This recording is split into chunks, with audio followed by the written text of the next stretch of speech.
সোয়াবিনের এই রেসিপিটা একবার খেয়ে দেখুন, একদম আঙুল চেটে খাবেন। নমস্কার বন্ধুরা, মিঠুর কুকিং চ্যানেলে আপনাদেরকে আবারও স্বাগত। চলুন দেখে নিই আমি কিভাবে বানিয়েছি আর কি কি দিয়েছি। ছোটো বাটি, স্টিলের ছোটো বাটির এক বাটি সোয়াবিন নিয়ে জল ভালো করে লবণ দিয়ে ফুটিয়ে দিয়ে তাতে সেদ্ধ করে নিয়েছি। আপনাদের পরিবারের যতজন মেম্বার সেই অনুযায়ী সোয়াবিনটা নেবেন, এটা কোনো মেজারমেন্ট নেই যে কতটা সোয়াবিন নিতে হবে। তো আমি স্টিলের বাটির, ছোটো একটা স্টিলের বাটির এক বাটি সোয়াবিন নিয়েছি, নিয়ে ভালো করে লবণ জলে জলটা লবণ দিয়ে ভালো করে ফুটিয়ে নিয়ে তার মধ্যে সোয়াবিনগুলো দিয়ে একটু ফুটিয়ে নিয়েছি। তাতে খুব সফট হয়ে গেছে। ঠান্ডা হয়ে গেলে হাত দিয়ে চেপে চেপে জলটা ফেলে দিয়ে 2 টেবিল স্পুন আমি কর্নফ্লোর দিয়ে দিয়েছি।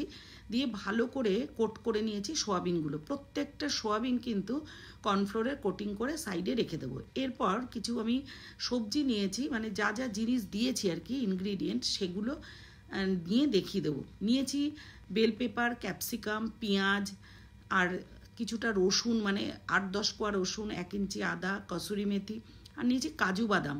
কাজু বাদাম কিন্তু একটু বেশি পরিমাণেই নিয়েছি, 2 টেবিল স্পুন নিয়ে জলে ভিজিয়ে রেখে দিয়েছিলাম। আর 2 টেবিল স্পুন টক দই একটা বাটিতে নিয়ে রেখে দিলাম সাইডে। এরপর আমি এগুলোকে চপ করে নেব, কেটে নেব পিস পিস করে, একটু বড় বড় করে, যেরকমভাবে চিলি চিকেন বা চিলি পনির করি আমরা, ঠিক এইভাবে করেই কিন্তু বেল পেপারগুলোকে একটু বড় বড় করে কেটে নেব, খুব বেশি ঝিরিঝিরি করে নয়। আর তাতে কী হবে, মুখেও ভালোভাবে পড়বে আর খেতে কিন্তু ভীষণ ভালো লাগবে। তো এইভাবে করে আমি চপ করে নিয়েছি।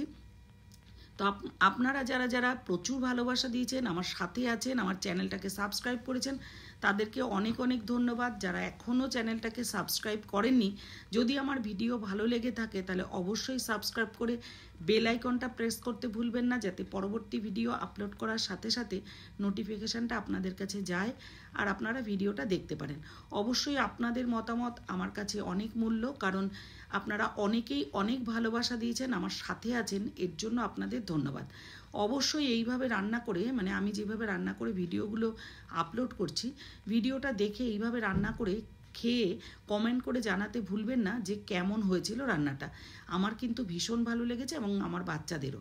এরপরে পেঁয়াজগুলোকেও একটু 4 ভাগ করে কেটে নিয়ে এরকম পার্ট পার্ট খুলে নিয়েছি।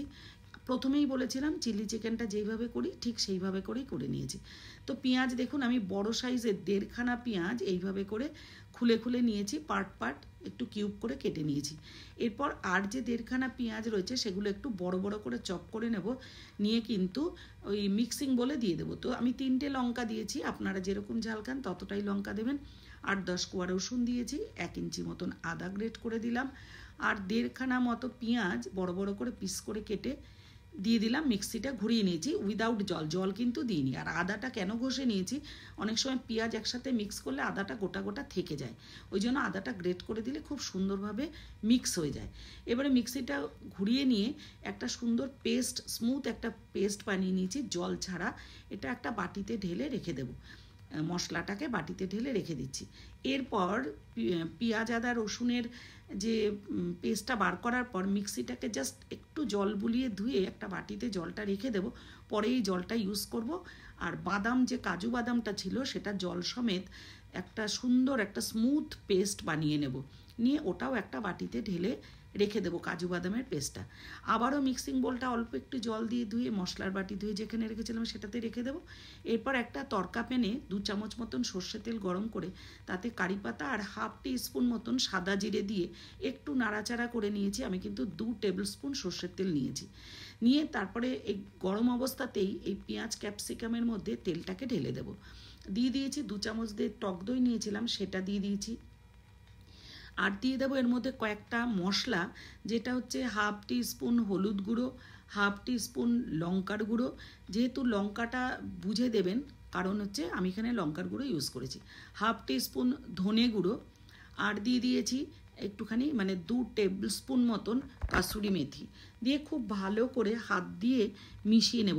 ম্যারিনেটটা খুব সুন্দরভাবে কিন্তু করতে হবে, একটু সময় নিয়ে হাত দিয়ে সুন্দরভাবে ম্যারিনেট করতে হবে, যাতে পেঁয়াজ ক্যাপসিকামের মধ্যে খুব সুন্দরভাবে সমস্ত কিছু মশলা একসাথে মিশে থাকে। সাইডে এটা রেখে দেব।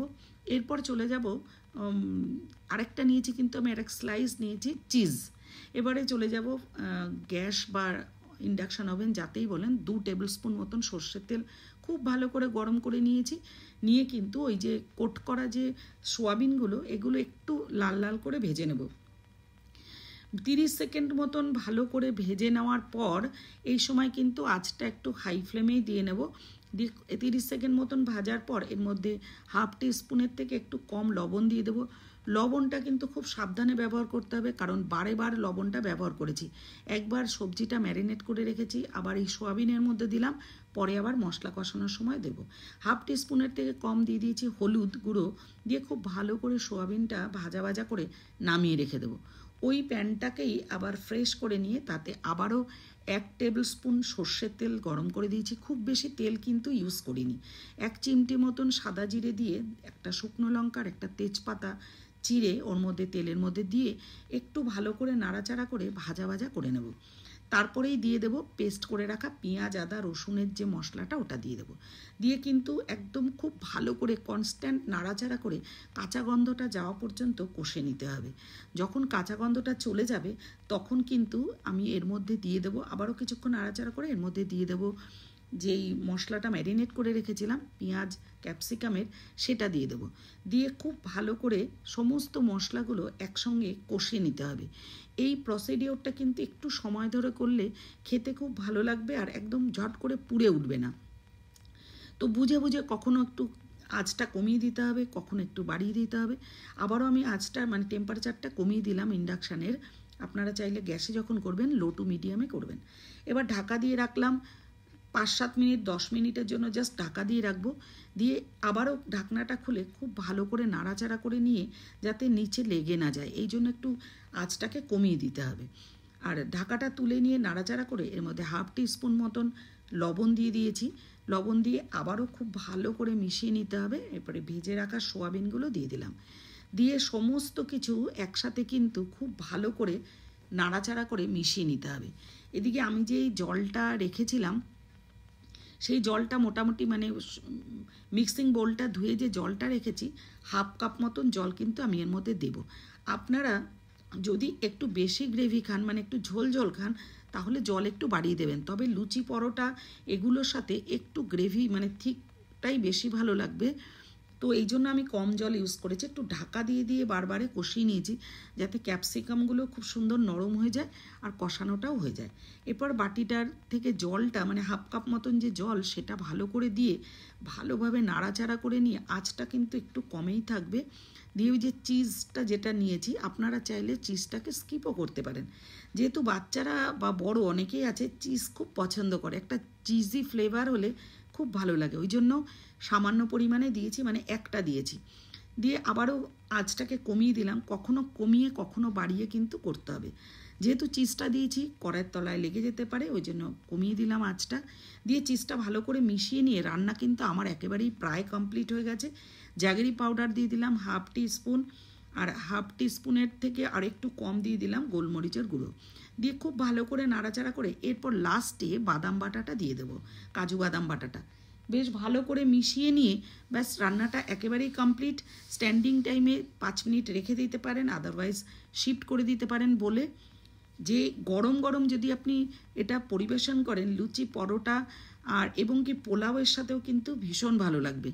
ভাত দিয়ে আমি খেয়ে দেখিনি, বলতে পারবো না কীরকম লেগেছে, তবে লুচি পরোটার সাথে একদম পারফেক্ট।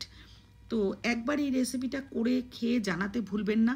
আর যারা ভিডিওটা দেখলেন তাদেরও কেমন লাগলো অবশ্যই জানাবেন। ভালো লাগলে লাইক করবেন এবং সাথে থাকবেন। আপনাদের প্রত্যেককে অনেক অনেক ধন্যবাদ, ধৈর্য ধরে ভিডিওটা দেখেছেন। খেতে কিন্তু অপূর্ব হয়েছিল। আমি একটা নিয়ে টেস্ট করে আপনাদেরকে বলবো যে কেমন হয়েছে, জাস্ট সাইন দিয়ে বলবো সত্যি অপূর্ব হয়েছে, অপূর্ব। আর একবার যদি গেস্টকে খাওয়ান সেও কিন্তু এটা খেতেই আবার আসবে। তো খুব ভালো লাগলো। শেয়ার